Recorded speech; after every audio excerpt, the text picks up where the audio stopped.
అంటే 100 రోజులల్లో 6 పథకాలను మాత్రం అమలు చేస్తామని గట్టిగా చెప్పారు. ఆ 100 రోజులు గడిచిపోయింది ఇప్పటికి.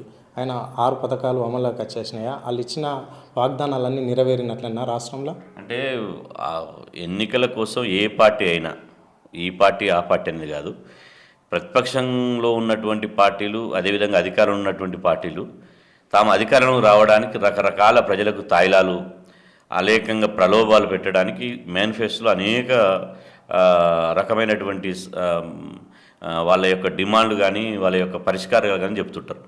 కానీ ఇక్కడ సమస్య ఏంటంటే, ఇలా మేనిఫెస్టోలో 100% మేము 100 రోజుల్లోనే అమలు చేస్తామనేది అది సాధ్యమైనటువంటి పని కాదు. 6 గ్యారంటీలను మేము 100 రోజుల్లో అమలు చేస్తామంటారు. గతంలో ఉన్న బడ్జెట్ ఏముంటుంది, ఇప్పుడు కొత్తగా వచ్చిన బడ్జెట్ ఏముండదు. కాబట్టి 100 రోజుల్లో అమలు చేస్తామనేది ప్రభుత్వాల దగ్గర మంత్రదండం ఉండదు. 100 రోజులు అనేది ఉండదు. కొన్ని గ్యారంటీలు అమలు చేశారు. మహిళలకు ఉచిత బస్సు కానీ, తర్వాత గ్యాస్ సిలిండర్ల మీద 500 కానీ కొన్ని చేశారు. ఇంకా చేయవలసి ఉంది. ఇప్పుడు ఫీజుల రియంబర్స్మెంట్ను బీసీలకు 100% ఇస్తున్నారు. ఇంతవరకు అమలు చేయలేదు. దాన్ని కనీసం 45,000 కూడా చేయలేదు. ఆ ర్యాంకు 10,000 నిబంధన ఎత్తివేయలేదు. బీసీల విషయంలో కానీ బీసీలకు సప్లాన్ తీసుకొస్తామన్నారు, సమగ్ర కులగణన చేస్తామన్నారు. దీంట్లో ఏ ఒక్కటి కూడా చేయలేదు. అది చేయడానికి కూడా దీని మీద మంత్రివర్గ ఉపసంఘం కానీ లేకపోతే ఇంకేదైనా ప్రయత్నం కూడా చేయడం లేదు. కాబట్టి వాళ్ళు ఇంకా చాలా చేయాల్సినటువంటి అవసరం ఉంది. ఏదో ఎన్నికల్లో రావడం కోసం చాలా రకాలుగా చెప్పారు. ఇప్పుడు విద్యార్థులకు 5 లక్షల రూపాయలు ఇస్తున్నారు, అమ్మాయిలకు స్కూటీలు ఇస్తున్నారు, ల్యాప్టాప్లు ఇస్తున్నారు, అదేవిధంగా విద్యా భరోసా కింద ఎన్నో పథకాలు పెడతా అని చెప్పారు. కాబట్టి అన్నీ అనేవి కానీ అమలు కానివి చేయలేని కొన్ని ఇచ్చారు. అవన్నీ ఇప్పుడు మేనిఫెస్టో 100% ఎక్కడ అమలు కాదు.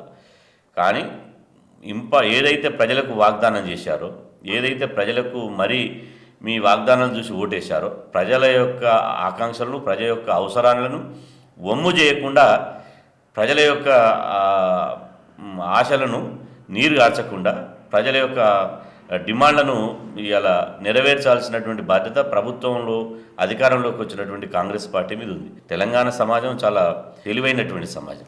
తెలంగాణలో చాలా ఉద్యమాలు, పోరాటాలు జరిగినాయి. కాబట్టి ఈ పాలకులు ఏమనుకుంటారు అంటే ప్రజలకు తెలివి లేదు, మేమేం చెప్తే అది వింటారు అని మర్చిపోతారు అనుకుంటారు. ఏది మర్చిపోరు. వాళ్ళు ఒక్కసారి బుర్రలు ఎక్కినాయంటే ఖచ్చితంగా అన్నీ గుర్తుపెట్టుకుంటారు. కాకపోతే ఆ సమయంలో అనకపోవచ్చు, కానీ సమయం సందర్భం వచ్చినప్పుడు తమ ఓటు రూపంలోనో నిరసన రూపంలోనో తెలంగాణ ప్రజలు ఊహిస్తారు.